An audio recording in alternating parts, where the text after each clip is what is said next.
Library and one of the 6 committee members of One Book, One Sioux County.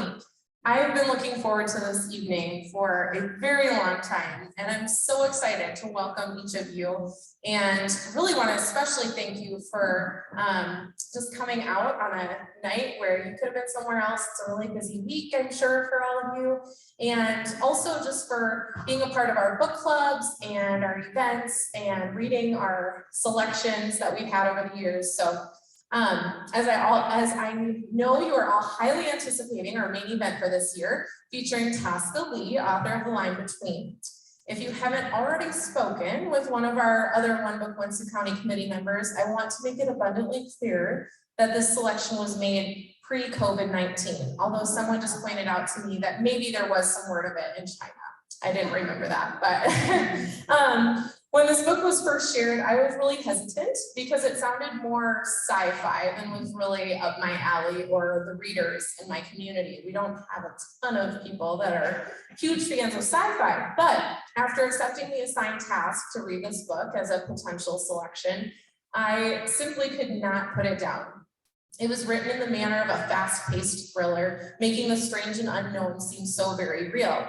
And then enter 2020, when the committee all raised our eyebrows and saw that a worldwide pandemic really wasn't so far-fetched, and some of Tosca's written words hit pretty close to home. Over the last year, I've gotten to know more about Tosca through her social media.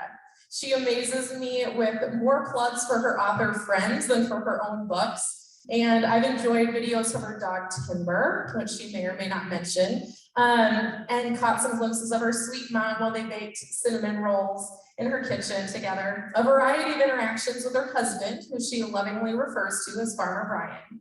And I now know she loves bacon, and I'm still in shock of her recent exposure and complete astonishment and appreciation for Little Debbie's. And when I read the sequel to The Line Between, titled A Single Light, it's the one with the yellow cover back there, it was as though a good friend of mine was the author. And so often I caught myself thinking in bed at night how cool it was that my friend wrote such an amazing book, when in all honesty, tonight is also my first time meeting Tosca in the flesh. So with all that being said, Tosca Lee is a New York Times bestselling author of The Line Between, as well as several others, and also worked with another New York Times bestselling author, you may have heard of him, Ted Decker, to author the Book of Mortals series. She currently resides in Nebraska with her husband and children. So without any further ado, let's give a warm Sioux County welcome to Tosca Lee.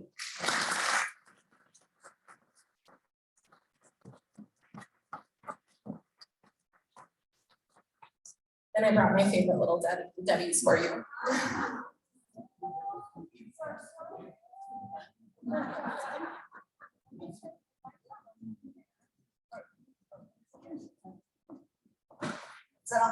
Okay. So the story behind this is my husband bought these star crunches and for our kids for the tennis team. And he's like, you gotta try one of these. And I had never had one. I'd never had that. I'd never had one of these. I'd never had one of those round cookie things. And so I've begun my education. And gosh, they're good. That's really loud. Is that too loud? No, okay. That is the best one. I've been told I'm eating them wrong. You're supposed to peel them apart, I guess. Yeah. I'm a novice, what can I say? So. Well, Tosca, welcome. It's so nice to see you. Thank you for having me. Thank you for coming out. Readers, librarians, book club members, thank you so much. Yeah, it's a treat to have you here. We're so glad to be doing this in person and getting to see you and hear from you and learn from you. So this is great. Thank you. I'm Greta Grant. I'm the director at Northwestern Library, DeWitt Library, and then I'm also a member of the One Book, One Sioux County Committee. And tonight I have some questions for our author guest. Some of them are by the committee and some were submitted by some of you when you registered. So we'll get to those. As Nicole mentioned, we picked this book, I believe it was January 2020, right before the COVID-19 pandemic shook the world, right? And you wrote about the pandemic. I have a few questions about that. Okay. I'm sorry. I'm sorry. Well, that is one of my questions. Like, you must have felt kind of prescient, right? After you wrote that, how did it feel when you saw all this happening around the world? Okay, this last year has been really weird. That's all I can say. Especially with like stay home, stay safe, you know, the search for a vaccine, all this stuff. It's been really surreal and strange. So that said, I can tell you a little bit about how the idea for this came. I was on my way to New York City to meet my publisher, Simon Schuster, and I was taking a list of some favorite book topics. And I had just read this article about a reindeer carcass that thawed in the melting Siberian permafrost. And it happened to be infected with anthrax, and it made a whole village sick. It made a young boy sick and die. And I remember thinking, this is terrifying, you know, and then the fiction brain starts going, and I keep thinking, you know, gosh, you know, what else could happen? And, you know, this has happened in fiction quite a bit. It's not a new premise by any means, but I thought it would be kind of fun to take a spin around that idea. And then I had this idea for a young woman who escapes a cult and has to start over in the outside world that she's been taught to regard as evil. And so I had some other ideas too, but I went in, I met with my publisher, and I said, here are my ideas. And I ran down the list and I pitched each one. And he said, I like this one and that one, and I think you should put them together.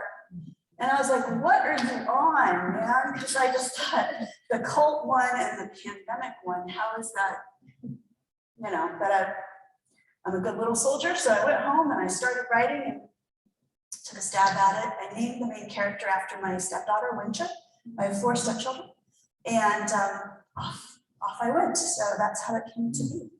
So, and also I had read some other articles too about how scientists are leery at best or concerned at best, and, you know, wary at worst about what else might crop up from the melting permafrost. They have actually germinated seeds out of the permafrost, have, you know, brought back zombie bacteria, they call it, which just means that it's still alive, you know. So interesting stuff. The guy in the book, the scientist who actually injected himself with the 3 million-year-old bacteria or whatever it was, that's taken from the news. So real life is stranger than fiction. Well, that leads nicely into my next question. I was going to say that when you did this, you must have done a lot of research into both pandemics and into cults. So when you did that research, what did you learn that was really surprising or scary to you? Okay, well, the cult thing is really fascinating to me. It's always been interesting to me. So I studied a lot of different cults. I watched a lot of documentaries. There are some things that are always present in a, I guess you'd call it a successful cult. There's always a charismatic leader. They're often love bombing people when they come in, so they're making them feel accepted and loved, and giving them a sense of purpose. So you can see this play out when you study other cults, and that's why, you know, nobody sets out to, I think I'll join a cult today. You know, people don't do that. It's just they're looking for a place to feel accepted, find purpose, and they get kind of sucked into these situations and cut off from the rest of their families and, you know, prior lives. The pandemic stuff, well, my sister is a medical school teacher at Tufts Medical School in Boston. So she's kind of my medical consultant for all of these things. So I literally called her up one day and said, I need a disease. You know, what would be a good one? I want it to come out of permafrost. And she's like, okay, let me think about this. She's like, I don't know, am I violating my oath to do no harm? You know? So she's like, here's a really scary one. I'm like, give it to me. I need a scary one. So prion diseases, if you're familiar with those at all, they are always fatal. There's no test for them. They test the brain tissue once somebody is deceased. It doesn't happen that rapidly, but in the case of the book, it does, just because, you know, it's our job as fiction authors to make the stakes higher. So studying pandemics was frightening, fascinating, and every documentary I watched basically said, it's not a question of if the next pandemic is coming, it's a question of when. So that was 2018 when I was reading all of this, studying all of this, and then that happened. So yeah.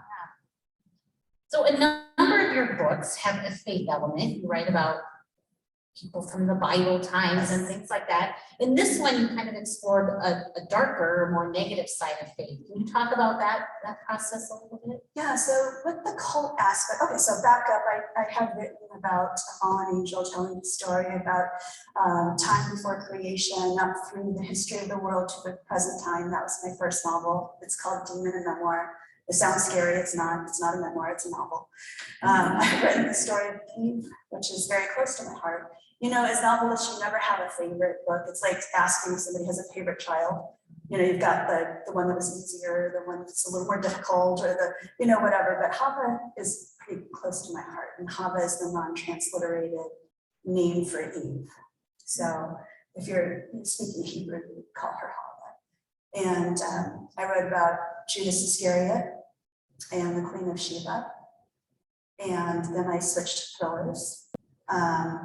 So the biblical ones have a lot of biblical history, scripture, of course, theology built in.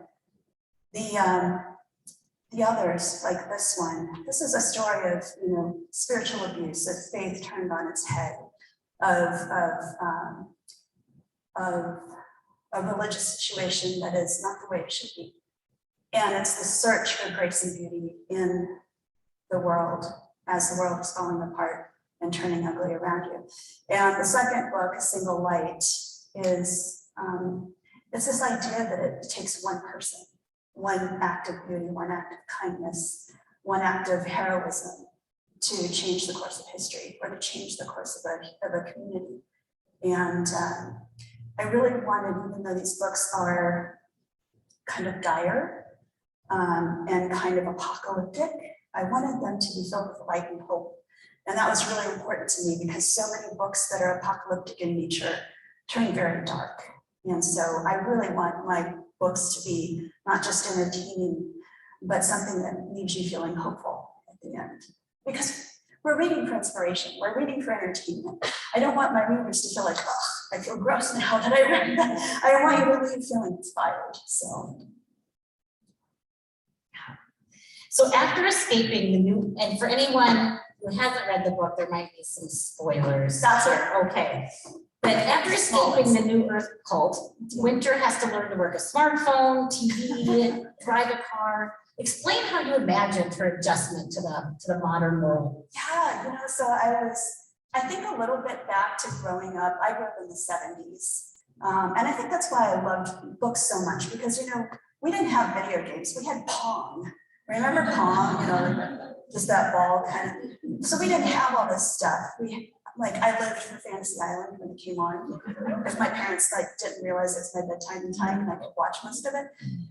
So books were my entertainment.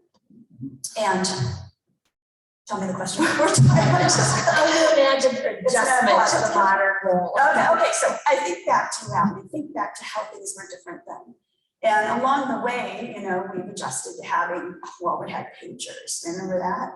And we had, you know, cell phones that look like bricks. And, you know, we've gradually gone this way. And I always think, what would it be like for somebody who just came out of that and they're like, there's a whole computer and you can search stuff and people will talk to you. But this is a phone, there's no cord. So I thought it'd be really cool to kind of have somebody get acclimated to that and then have to deal with the onslaught of news media things and, you know, people like Kim Kardashian, you know, like what is somebody who's never seen that before think of someone like that, you know, like what is this like for them? So it was kind of fun. That's the fun part. Yeah, it was fun to kind of imagine what that would be like. Yeah.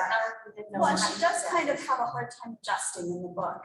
Absolutely. And I think that we actually many of us may have a hard time adjusting, just not know it because we're so constantly barraged with stuff and news and opinions and sometimes negativity.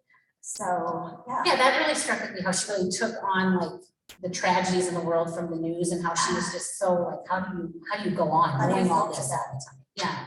There are some highly empathetic people who have a really hard time even watching the news. Some people like can't watch the news because the headlines are just so tragic to them. And so how does someone filter all that when it's constantly right there in front of you? Yeah. A few people had questions about your writing process. So I've given all your secrets now. All right. So I want to know what your writing process is like. Are you someone who writes a little every day? Do you sit down for big chunks of time? How do you manage that? Well, when I'm not working on a book, I'm not writing. So if I'm in between, I'm a little in between right now, I'm not working as much as steadily, but when I get towards a deadline, I start kicking it into gear. But I do think procrastination is part of my process because I've been this way since I was in school, and people don't change very much. And I'm a prime example of that. So I put it off and I procrastinate. And as it gets closer, I panic a little bit and then I kick it into gear. And then towards the end, I'm working 10 hours a day, 12, 16, 20, pulling all-nighters, which is a lot harder after you turn 50. And I may not shower. So when I finished my last one, I was like, honey, I'm done. I always finish in the morning, always at about 7:30. And I told my husband, honey, I'm done. And he's like, that's great, honey. Are you gonna bathe now? When I'm going, it's to put on the same clothes, go up, and I can only do one thing well. I learned a lesson writing The Lane Between, which was my 10th book. And when I teach writing, I always say, the important thing is not to follow anybody else's process. You have to learn what works best for you. Some people are list makers, some people are social, some people need critique partners, some people need music, some people need silence, some people need an outline, and some people don't like that. And I've always needed an outline. So when I started The Line Between, my 10th novel, actually my 12th, if you count a couple others that aren't published, I thought to myself, okay, this is inherent now, right? I mean, it's in here. So I can just sit down and start, right? I have a very good friend who's a well-known pantser, which means he writes by the seat of his pants. Kind of like Stephen King does this too. They like to discover the story as they go, because if you outline, it takes the fun away. And so I thought, I am Stephen James. He is my friend. So Stephen James is a well-known pantser. So I shall be Stephen James now. So I sat down to write, and I just created a giant mess. It was awful. It got sent back to me. I had to go in and pull all the wires out and rewrite it. The whole thing was delayed by 4 months, the publication. My confidence hit a low. And so when I had no break between that book and A Single Light. So I had to quickly go into The Single Light. You can bet I outlined that thing up and down. And halfway through, kind of hit my stride again, got my mojo back, and giggled maniacally a few times. So, which is always important. I'm so glad to hear that about the procrastination, especially since my mom is here and she knows what a terrible procrastinator I am and have always been. And people can make it work, that procrastination. Yeah. I just People don't change that much either. We're fairly hardwired in certain aspects, by the time we hit adulthood. So I used to work for the Gallup organization, so I used to coach people on their strengths and things like that. And it's science says that it's very hard to change your wiring. Not impossible, but very hard. Yeah. So what's a harder process for you? Is it the writing or like the going back and editing? My favorite part is the editing.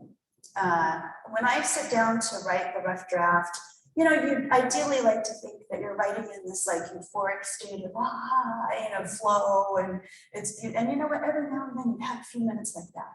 And that's kind of what you look for when you're in your first draft.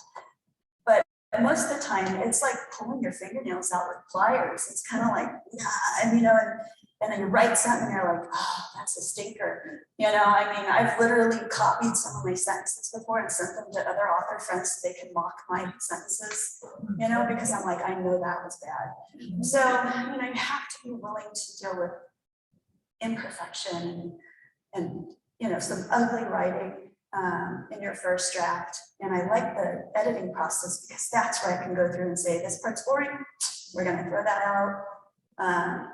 This line needs some help because it's not flowing. And I really like being able to go in and crimp the edges.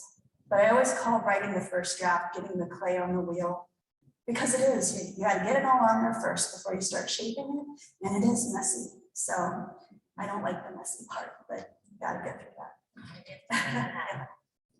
All right, you've answered this a little bit, but I'd like to know more. This was a question submitted by one of our readers. They asked how you even begin. Do you work from developing a list of characters, or do you kind of think of the outline or the details of the story first? I know you started with cults and pandemic and having to put it together. Yeah, so I knew for this book I wanted a strong young woman. And I wanted to show what it was like for her to come out into the secular world. And so I knew that. I didn't know who her companions would all be. I didn't know what the people inside the cult would be like exactly. So sometimes, even though I outline, I leave a little bit of room, wiggle room, because, you know, here's the thing. When you outline, it's like creating a map. You're drawing a roadmap of where you're going to go. But there's a big difference between looking at it from 30,000 feet than when your boots on the ground running through the alleys, because all of a sudden you realize, you know, there's a really cool right turn that looks really, really cool this way, you know, and this might be something really special. For those of you who've read A Single Light, there's a character in there named Otto, and Otto is someone I really fell in love with writing, and I knew there would be a character who came along, but I did not know. Otto is nonverbal, and he's very funny. And I didn't plan that. And so he's one of those things that just kind of came along. But in general, I always know that I've got an inciting event. I've got something that changes the life of the character. I've got some progress that they are going to make. I've got something that's going to go drastically wrong, you know. You see this in movies too, when you think you're getting somewhere and then all of a sudden everything falls apart. And then I know we're going to come to this climax and conclusion, so I know that much. And I outline with that in mind and then go in and see what happens. So speaking of right turn, quite a bit of the action takes place on I-80, an area we're pretty familiar with. A lot of your setting is in Iowa and I'm sorry, I put the cult in Iowa. So can you explain why you chose that as your setting? Okay, I was researching cults and I found some article about some church groups in the prairie somewhere. And I can't remember exactly where it was. And I was like, you know, that's a really interesting concept. It's not a cult in a city. You know, this isn't like Scientology or something, you know. This is, you know, right in the middle of the Midwest. And I thought that might be kind of cool. Also, you can be kind of isolated. And you can also have the land that you need to have a compound if you want to, or a self-sustaining, you know, situation where you farm your own food, that kind of thing. You can have that here. And I knew I wanted to incorporate Nebraska, which I've never been able to do in my books. So I'm sorry I started with my I don't know, I kind of appreciate it, but I don't know how other people felt. I love seeing places I know into things I'm reading. So, speaking of reading, who do you read? And are there any recent reads or longtime favorites you want to share with the group? Well, I was very inspired early on by books like Clan of the Cave Bear. In fact, when I wrote my first agent to try to get an agent, this was 1989, and I'd just written an awful novel, my very first novel, and I sent it to this agent trying to, you know, get representation, thinking, get this thing published. It didn't deserve to be published. I got this rejection letter back that said, even after reading the 23-page synopsis, which you're not supposed to do, you're only supposed to write 1 or 2 pages. So that tells you how naive I was. We're still not sure what this book is about. Your characters are two-dimensional, your plot lacks tension, but it is reminiscent of Clan of the Cave Bear a little bit. And I remember thinking, my book is like Clan of the Cave Bear. I'm so gonna do this again. So I love that one. The Red Tent was a favorite of mine. I remember reading memoirs of a geisha and just being in love with the story and the culture. And then I'm really lucky to call a lot of authors my friend. My friend Nicole Bart, who lives here in Sioux Center, has a book that just came out Tuesday, which I was able to read. I was privileged to read Patricia Cornwell's upcoming book early, and her book Autopsy comes out November 30th. So I have a lot of awesome friends. I have a friend named Lydia Kang. She is a physician at UNMC who writes fiction and nonfiction. And so she writes historical fiction, but she also has a book about pandemics coming out this month. So Sounds like an underachiever, right? I've got some really cool author friends, and it's really hard to answer like who are some of my favorite authors because there are so many amazing authors. Yeah. Well, I always appreciate the recommendations. Okay. So, yeah. Now, I read the book once and then I listened to the audio another time. Oh, she was so good. Yeah, so I was wondering if you have any say in who speaks for you, who do you Yeah. come up with that talent? They send you a couple samples and you can say like, I think this sounds more like what I would imagine. So the narrator for The Line Between and A Single Light is Cassandra Campbell. And she also narrated Bird Box. And I think we're the Crawdad Singers, one of those maybe. And she's really good. I loved the way she did it. And I don't read my own books. The exception being I read during the lockdown to my readers online live at night. That's something we did together on Facebook just to kind of stay sane. And but I will listen to my books because hearing it through such a talented voice actor is almost like hearing a whole new story again. So it's I'm getting a kick out of that. Well, that's interesting to me. I think how you would say it versus how another reader would say it. Yeah. So switching back to the book, I guess, can you speak to the title? What is The Line Between? Oh yeah, so at the very beginning of the scene of the book, she's getting kicked out of the enclave, which is the cult compound, and there's a fence, one of those long fences that moves like this, a gate, and the area inside the enclave is considered sacred, and the area out there is the other, you know, the outside fallen secular world that's doomed. And so when she's kicked out, she has a moment where she's physically crossing over that line, and you know, it's in the space of one step as far as what she's been taught. She's crossing over from salvation to damnation. And so that's the kind of the first line between, but there are other line betweens throughout the book. The line between sanity and madness for one. The prion disease causes holes in the brain, which is what they do in real life. It just does it very rapidly. People go insane in the book. So there's a lot of line betweens. And we see Winter again in the sequel, A Single Light. Will you revisit Winter Roth in any future novels, do you think? I would love to, actually. I miss her. I enjoyed writing her. These two books were in development for TV and before the pandemic happened. And now they're on hold because apparently no one wants to watch a TV show. We're all pandemic out, so it's kind of too soon. If something like that happened and there was a desire for that, I would totally be open to that. The Progeny and Firstborn are also in development. Probably more for the European market, I think they're thinking right now. But if there was call for that, I would definitely revisit that too, because those are hard characters and worlds to give up sometimes. So you miss them, you know? Yeah.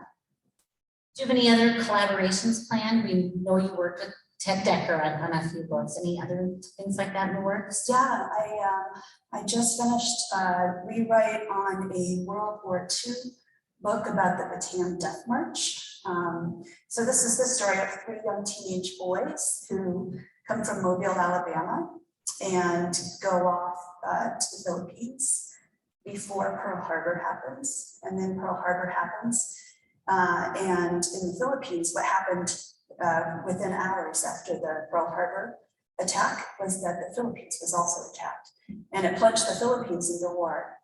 And it was a very brutal war, and many of the soldiers there were marched over 60 miles without food or water after having fought for months without enough food or water already. And many of them who survived were prisoners of war for almost 4 years. So I wrote this with Marcus Brotherton, who's well known for his World War II nonfiction. And it was a hard story to write because it's a hard story. There's hard, you know, it's ugly. but it is a story about friendship and brotherhood and survival. And I think it's a really important story. So we're looking for a home for it right I now. was just saying, when we see that. Yeah. I don't know right now. Don't know, We'll see but that. yeah, hopefully in the future. So a few of our book clubs had some specific questions for you, mainly on plot points. Okay. Are those too specific to ask? Or No, go ahead. Okay, someone wanted to know how Kestrel knew to get to the Peterson farm. That's really specific, I know. I don't remember. And you know, how did Kestrel? She was in contact via email with Winter after Winter found her after she got out. So I believe it was through that. Yeah, every now and then I get an email from somebody saying, so what happened to so-and-so in Forbidden? And I'm like, yeah. And sometimes I forget the character's name. So I'm over 50 now. So, yeah. And then someone wanted to know why Magnus wants the prion disease. Why does Magnus want access? Yeah. So Magnus is a self-proclaimed mouthpiece of God. He calls himself the interpreter of God. He is a prophet, and he has been calling for and predicting this, doom that's going to lead to the new earth, kind of like the new Jerusalem, basically.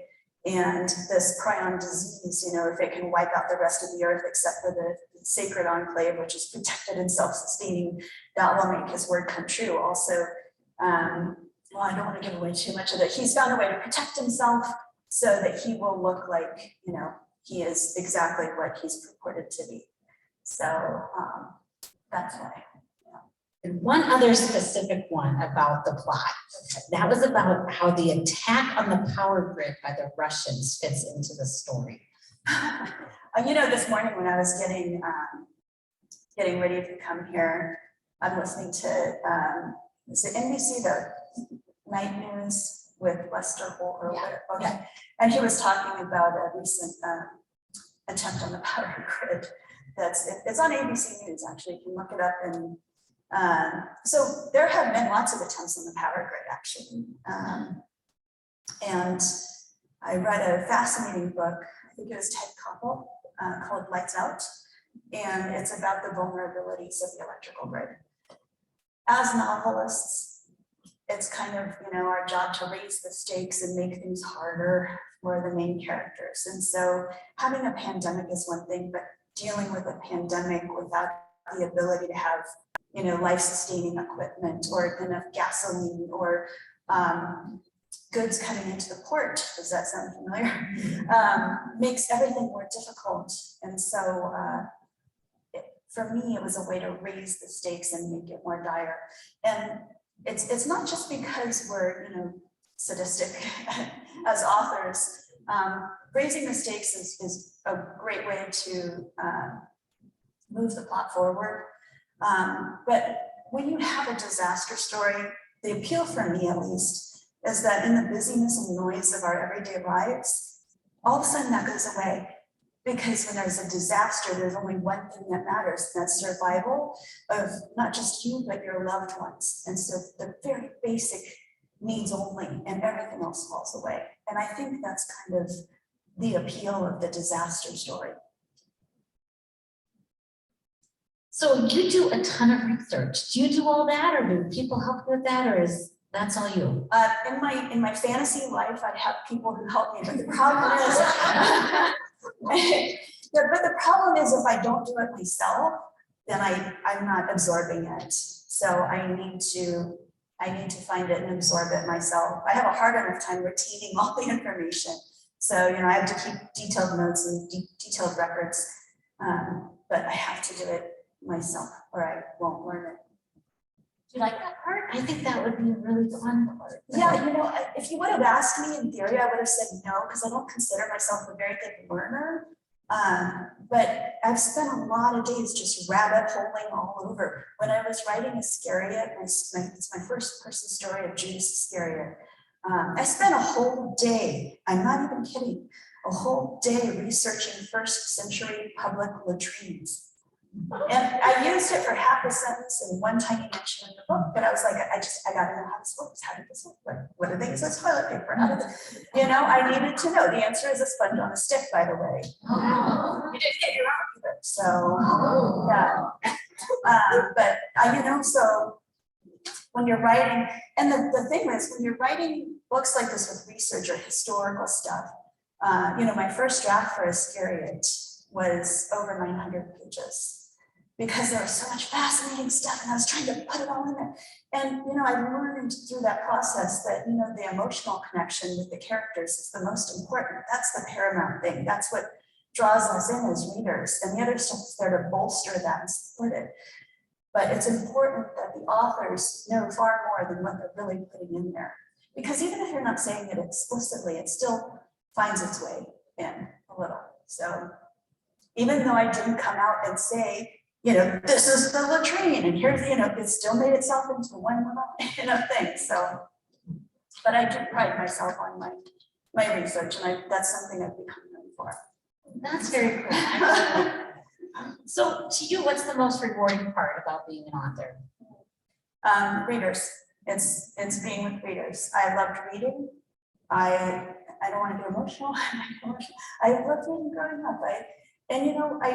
It hit home for me once, right after I wrote the story of Hava, and I was doing the book signing, and there was a lady in line, and she came and she was wanting to talk about Hava to me, and she teared up. And I just realized that it's such a privilege to get to become part of somebody's life, part of their leisure time, part of their thought life. And, when people ask me, what do you hope that people will take away from your books? Well, I hope they're entertained, because that's why we turn to fiction. Otherwise, we'd be reading nonfiction, right? So I hope they're entertained, but above and beyond that, I don't like to get prescriptive, because what we take out of a novel depends on what we bring to the novel, what we're going through at the time, the circumstances in our life. So I love the connection with people. I like letting them know that they're not alone. I like hopefully inspiring them. I like entertaining them, and I'm grateful every single day to get to do this job. And on the days when it's really hard, you know what? I dreamed of having difficulties like that. On the days that I want to complain about my publisher and my agent and marketing, I dreamed of having those things to complain about. And so I'm grateful every day. Oh, that's such a good perspective. Yeah, and you did those things. You did entertain me and inspire me and teach me, so that's all fun. That wraps up my questions, but we'd love to open it up to the group here if they have questions to ask.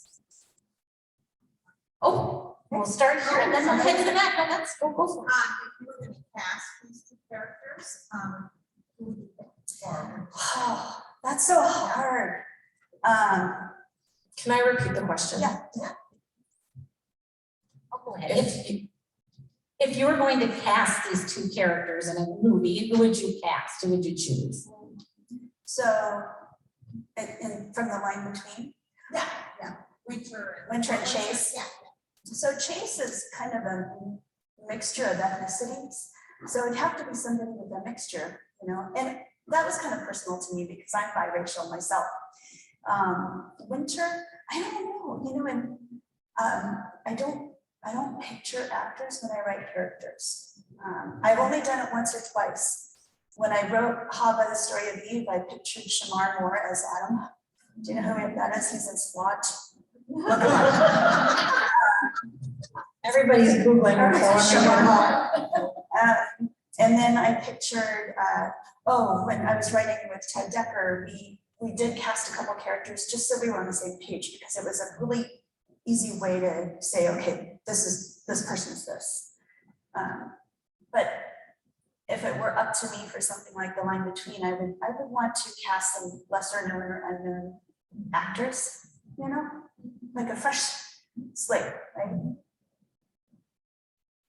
All right, we have a question back there. So I understand you don't read your own books, but often the best books you read 2 or 3 or 4 times. Do you have very many of your readers come to you and say, I read your book and I read it again, and you know, how does that go? Do you get very many second and third time readers? I do. I've had people tell me they've reread Demon several times, Hava several times. I have readers who read Iscariot every year at Lent because it leads up to, it's the story of Judas Iscariot, but I wrote it because it's seated right next to Jesus Christ.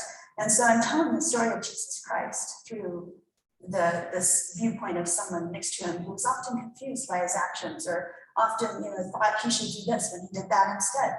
And so I have readers who read that at Lent. And actually we have, my assistant wrote a really great Lent guide for people who observe Lent and want to go along with that. And it's free on my website, or if it's not, if you can't find it, you can write to me, we'll give you the link. But so those are the ones I hear about the most.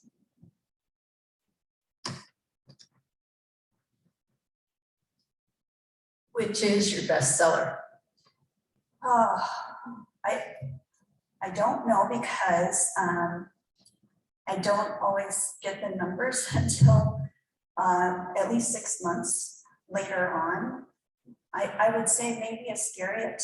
My books with Ted Decker have outsold my others because of his fan base, which is ginormous. In fact, when they announced that I would be writing with him, his fans were like, they're all like kind of, and then they embraced me, which was great. But at first they were a little protective, and because they're very loyal readership and very loyal to his most famous books, which are the Circle series. And but I probably Iscariot. So, and that book I did not want to write. That was suggested to me by the editor who acquired my very first novel, Demon. He said, why don't you write this story? And I was like, nope, too much research, too hard.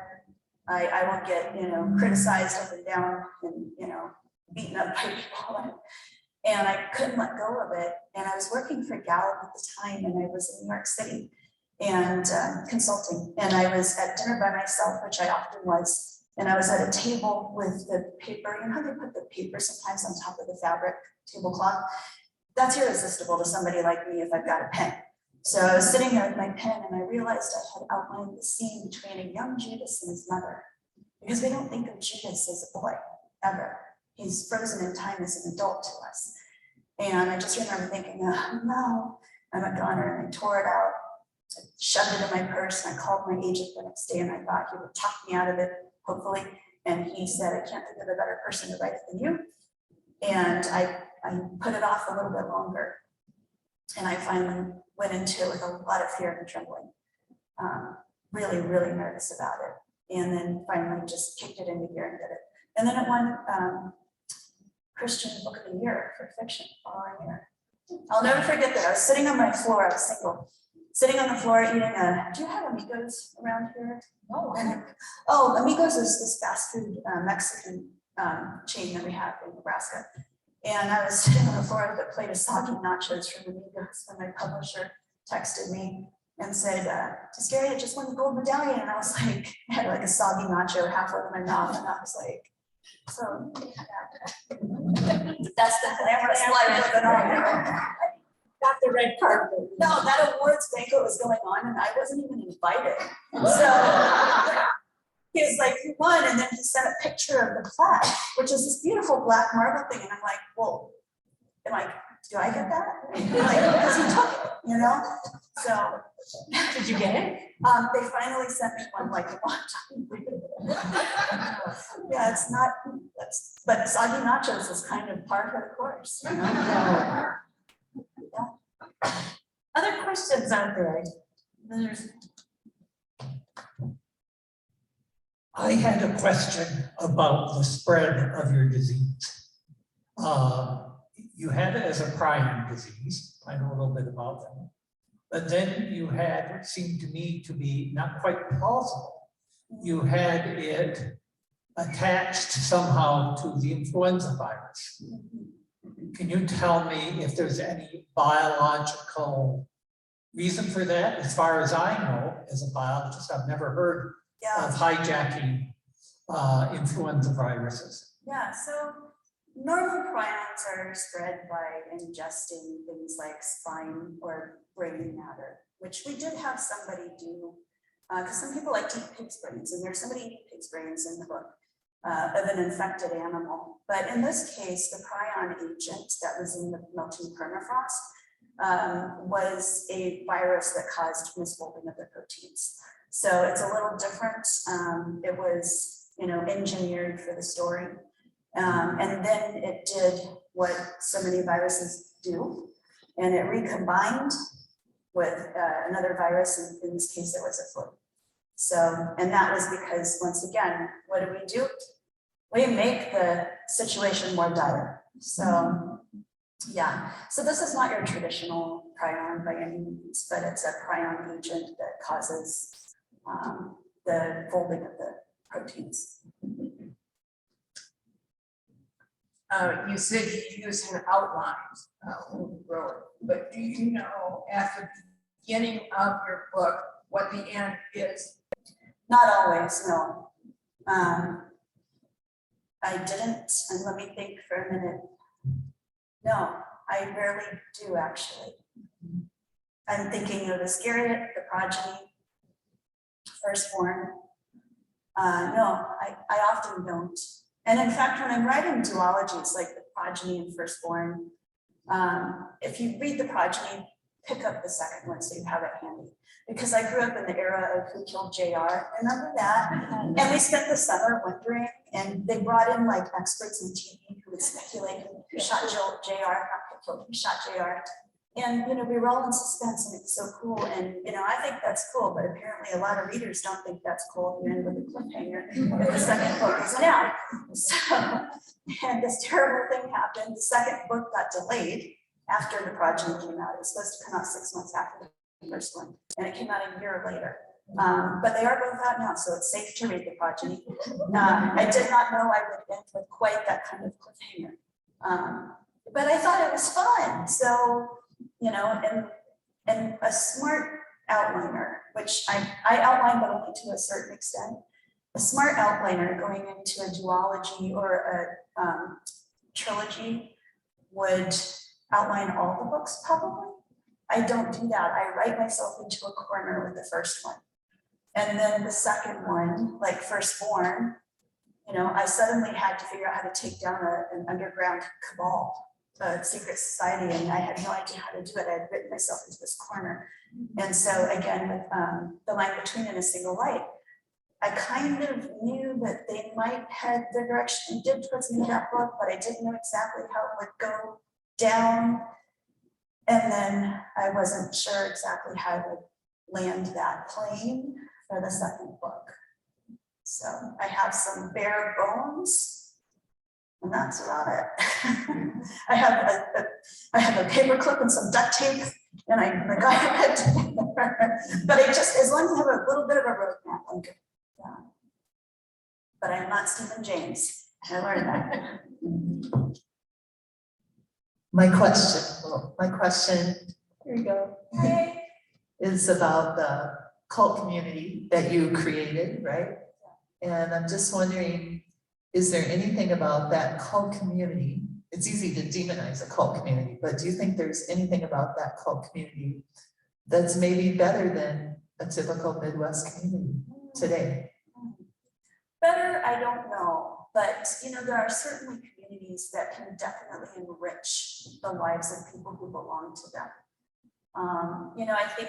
I think it makes a lot of sense, and it's been done throughout history that people have banded together when they've had common goals or common, values or whatever. So, can people live in community and enrich one another's lives and make the world a better place? I absolutely think so. Absolutely. I think the difference is, you don't have a megalomaniac leader, for instance, you're not stripping power away from the members. You're not taking all of their worldly goods and cutting them off from support of their family and friends. So I think that's where you kind of draw the line.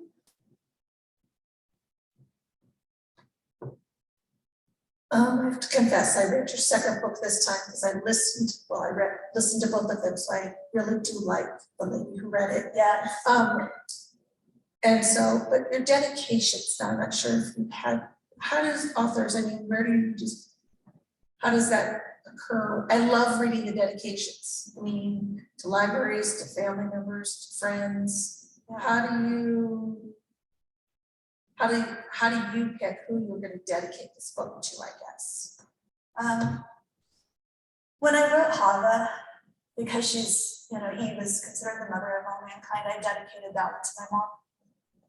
So I dedicated one of these to my niece Kaya, who's a bright, young woman who I think will do cool things in the world. And I dedicated, I think, the progeny or the firstborn to my stepchildren. I think it was the line between, I had a half brother and half sister that I knew were out there somewhere. And they came into my life a few years ago within 3 months of each other. And I'm very privileged to have them in my life. And after not knowing if I would ever even meet them. And so I dedicated, I think it was the line between, to my brother Jimmy and my sister Julie. So one is from my dad, one's from my mother. So yeah, it's kind of an emotional thing for me. I've kind of covered the gamut of my family, so I don't know who the next one will be dedicated to. Probably teachers, my teachers have been so important to my writing career. And every time I have a book come out, I hope they're proud of me.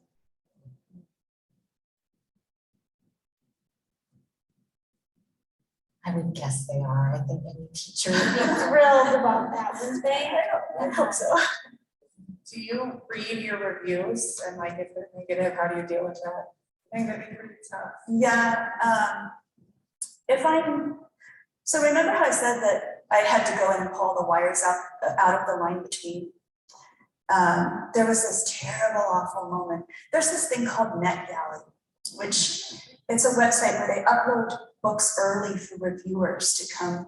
The reviewers get vetted and they go on there, they can read the book for free and leave early reviews. And so while I was working on A Single Light, after this debacle of writing the line between and my confidence, crashing, I'm halfway through a single light, I'm getting my mojo back, and I stumbled across something that seemed to indicate that the line between, which hadn't come out yet but was about to, was on NetGalley. No, it was on NetGalley quite early, actually, months early. And I was like, it's like 2 a.m. and I'm writing, and I saw this, and I was like, and I remember thinking, don't look, because you've just got your mojo back, and if it's bad, then you're gonna tank, and that's it. Because then why bother writing the second one, right? Well, of course I couldn't resist.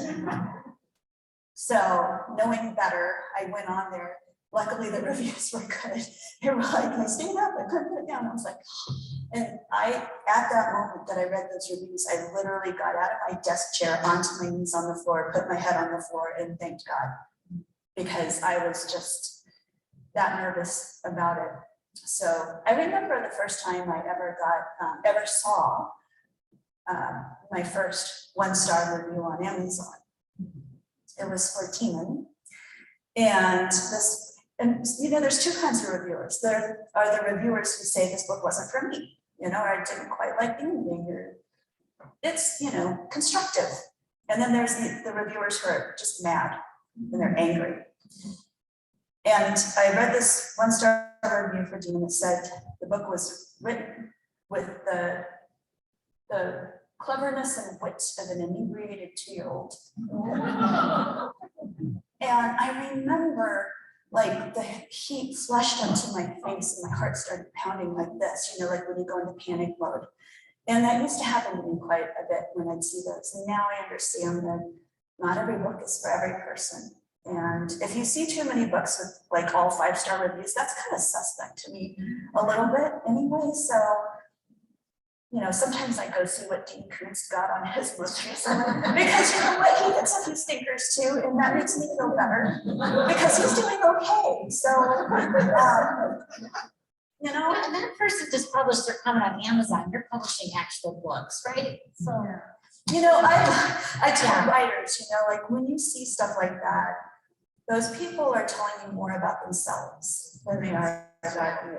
So just see it through that filter. It's hard sometimes, but if you remember that, then it really helps. Yeah.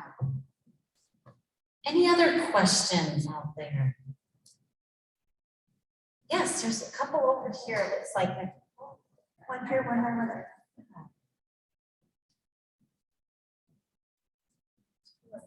Over here. It'll be quick. Oh, okay. The name Truly, how did you come up with that? I thought that was a really interesting name. I watched this show called Sister Wives. Nobody's ever asked me this before. I was like really like fascinated with the show called Sister Wives once, and I think they had a daughter named Truly, and that's where it came from. And I just remember, you know, when I kind of wanted some slightly different names for the people in the cult and stuff. So I figured from that. right there, I think. Oh, did she? Oh, Okay. over, there was one here and one. Oh, okay, and then she's. I'll just put this to you quick while the whole week's over here. You had mentioned that you have to move the plot along in fiction. How do you straddle that line between stretching the plot line, but yet also like, you don't want to come across like, are you kidding? This isn't even believable. How do you do that? I like, well, I have a couple meters. One is a cheeso meter, so I don't want things to be cheesy, which is why I hate writing kissing scenes. Kissing scenes are the hardest and the worst. The romantic scenes are, I'd rather write head chopping or battles or anything else. A fight, a good fist fight. So things can't be cheesy, but also I need to be able to picture it, you know, and I have a pretty vivid imagination, but you know what? People have already suspended their disbelief to read this book. And I want to give them that good ride. You know, I always think of when you get into your vehicle in the Haunted Mansion in Disneyland, you know, you have certain expectations, you know, you will see some things that make you go, oh, whoa, you know, like that. But at the same time, you know, I want to stay within the realm of expectations because you came to this genre for a specific brand of entertainment, you know. You have certain expectations from a thriller, from a romance book, that kind of thing. I do try to err on the side of keeping the tension high, especially because with the advent of audiobooks slow down the narrative, actually. So it can read pretty fast when you're reading it, but when you listen to it, it actually sounds slower and a little more cumbersome. So I like to err on the side of faster paced. And then I don't mind if people are like, I couldn't catch my breath, that's fine with me, so. What's your education? I went to Smith College in Massachusetts. It's an all-women's college. I took one creative writing class there because they only had one in short stories, which I don't think I'm a very good short story writer. It's a completely different thing. I do have a short story coming out in an anthology soon, but it took a great deal of working up to try to write it. I didn't really have a specific education in creative writing. The most I've learned from doing this, I've learned from writers' conferences, mentors, editors I've hired to edit my stuff. I learn constantly from editors. I teach at a lot of conferences, but when I can go also hear somebody else speak on the craft, that's also, I consider it continuing education. But you know what, the best education for me along the way is simply reading the books that I admired, that the moment I turned the last page, I longed for that world and I wanted to go back in, so I started it all over again. Have you done that before? You finish and you're like, oh, I want to go back. So I learned from the writers I admired.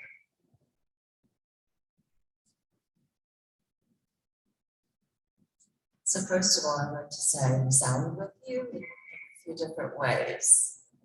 I grew up reading books, many, many books. mother would pull me out of my room. Not play with the boys, the brothers. Having spent a lifetime reading, casting off the television about 20 years ago, I do not have a TV in my home, have not for a long time. So I delve myself into the stories, the books that I choose and read. I get lost in them, I live them, breathe them, I internalize them, and then carry them with me throughout life as I engage in life and people in my community, in my world. My question is, I can't help but think, and I don't want to assume, that when you're writing, you internalize or maybe delve into the lives of your characters, the storyline. When it's all done and you set it down and you're finished, how do you release and just let it drop or let it set and not carry it with you into your family life, your children's lives? I tend to carry it with me, and it does affect my relationships at times, not necessarily in a negative way, but just gently dropping it down, because you just said something too that I was down with. You want to go back in, you want to delve into that life that you have embraced. Yeah. Well, part of the process of putting that down is the fact that when you're done, you're never fully done. So when you are published by a traditional publisher, you write your first draft. If you're on deadline, you send it in right away. If you're not, you set it aside for a few months, get your clear eyes, and then you look at it again and think, what was I thinking? And you rewrite it again. But when you send it into your editor, they send it back with a letter. You just get a letter and they tell you, you need to reshape this, rethink this, blah, blah, blah, blah. And then you go through and you redo all that. It's like the high up level edit. Then they send you another one, it's your line edit. So now they're going after your grammar and wording, and you've repeated this word over and over, pick something else. And then you fix it and turn it back in, and then they give it back to you again. And this time it's the page, it's a galley edit. So it's laid out the way it's gonna look, but you still have to make sure that no weirdness got in there, strange punctuation or whatnot. And by that point, you're sick of the story. It's like, I always say it's like a booger you can't get off your finger. And not that I know anything about that, but anyway. And at that point, you're ready to lay it down because you're ready. You've read, fixed, edited so many times, but then it comes out a year later and you hold it, and sometimes it's anticlimactic because you've seen the cover art already, you've already been through this so many times, but it never quite beats you, because when you go to a signing, Demon came out in 2007. But when I do a signing, I'll have somebody say, Demon's my favorite book, or ask a question about Demon. So you're always talking about that book and those characters. You're married to them. Yeah. For better or worse. Any other questions? You guys ask really good questions, hard questions. You're good. All right, I think Jenny is going to come up here now and kind of wrap up the event, and we're gonna say what the book for next year is. This is our big unveiling. Oh, can I say real quick, please, I do have a sign up if you want to sign up for my newsletter. I don't spam people because I'm not disciplined enough to be normal on a newsletter. And please follow me on social media because I post fun stuff. Yes, do it. So Yeah, and I believe Tosca will be staying around a little after. She's a book table in the back. And I think they'll sign. I'll sign anything copies for and- it. So Yeah, she'll be around for a little bit. Yeah. So before Jenny starts, should we give Tosca a nice?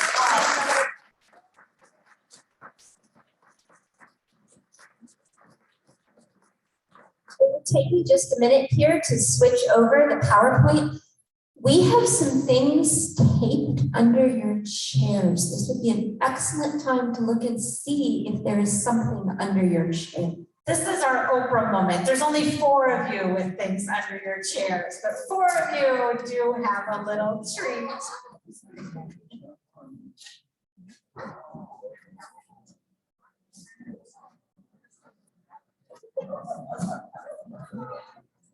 Looks like we have one. Someone found one.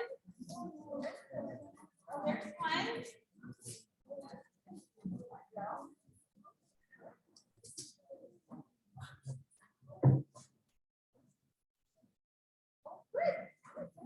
Most of what I think was empty.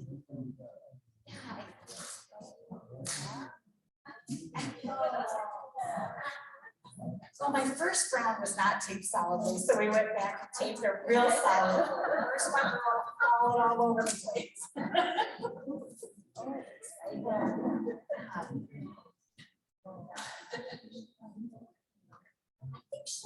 All right, Nicole, I think I'm ready. All right.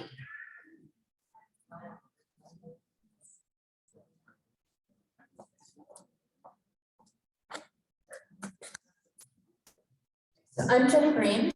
I'm the Director of Library Services at Dordt University, and I've been a part of One Book, One Sioux County since we hosted our first author visit in 2016. And I think we need to acknowledge the library directors who have made this happen. So if you are a member of the committee or a director at one of the public libraries in our county, please stand up so people know who you are, because it has been a pleasure to work with all of you.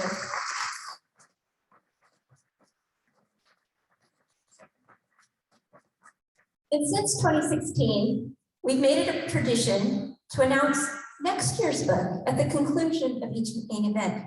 And tonight, I get that privilege. The mission statement for One Book, One Sioux County is to build community through shared conversation. And next year's selection has the potential to help us talk about a wide variety of issues. Our chosen book is nonfiction, a historical look at an Iowa murder case from 1900. It has tie-ins to Iowa history and to a famous journalist from the Des Moines Register who turned the story into both a one-act play and a short story.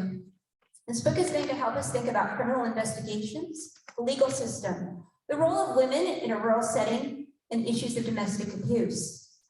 Our authors currently live in North Carolina, but they both have Iowa connections, and they are pleased to be with us.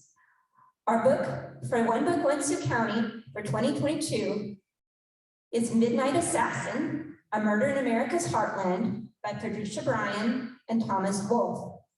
And the authors have recorded a video to send us their greetings. So we'll hear from them in their own words.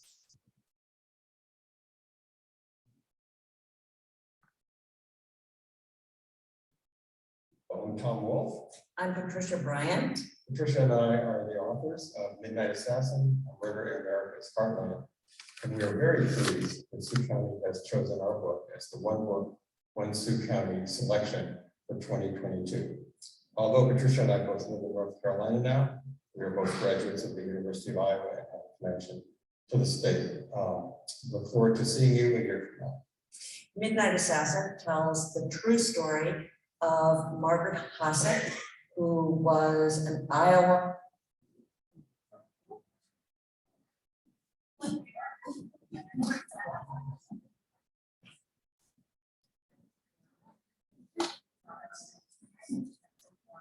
Well, we got to hear half of their introduction. You'll have to trust me that I told you what the rest is about. But they did send us a screening. We'll be posting that on our website if you'd like to hear the remaining 40 seconds of their clip.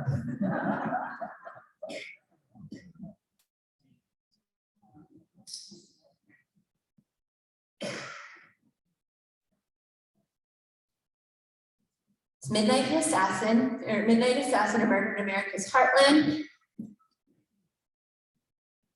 It's by Patricia Bryan and Thomas Wolfe. They live in North Carolina. And now the next thing that we have enjoyed doing is giving away copies of our book. We're giving away copies of Tosca Lee's A Line Between, her book A Single Light, and 3 copies of Midnight Assassin. So I have you entered when you came in. I have the names here. I'm going to draw them out and we will give away some books tonight. The first three are for A Line Between. John Zwart.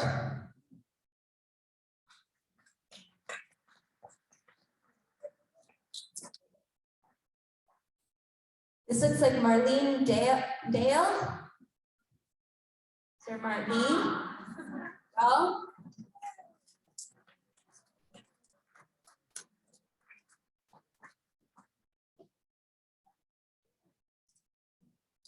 Man, Allison Schaefer. Schaefer looks like the last name. Yes, sorry. I gotta practice my handwriting. I'm sorry.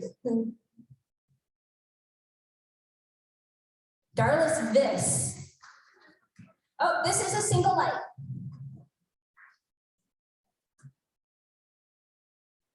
And if you've already got a copy of the book, trade with someone else at the end.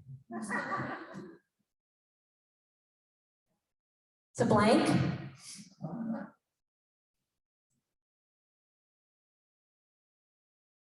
Maddie Minderhound.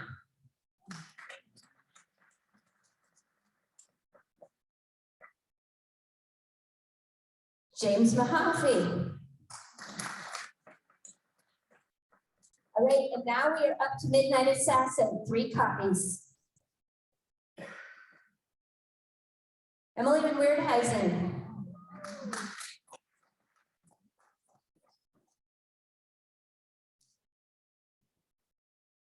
Lorraine Egdorf. And the last one, Adele Vogel.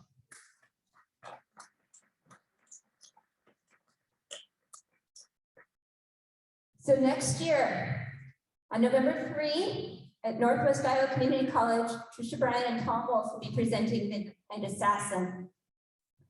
And I do really want to thank you on behalf of One Book, One Sioux County and the committee. Thank you for coming and for reading and for being part of this wonderful reading community. Have a good evening. Thank you.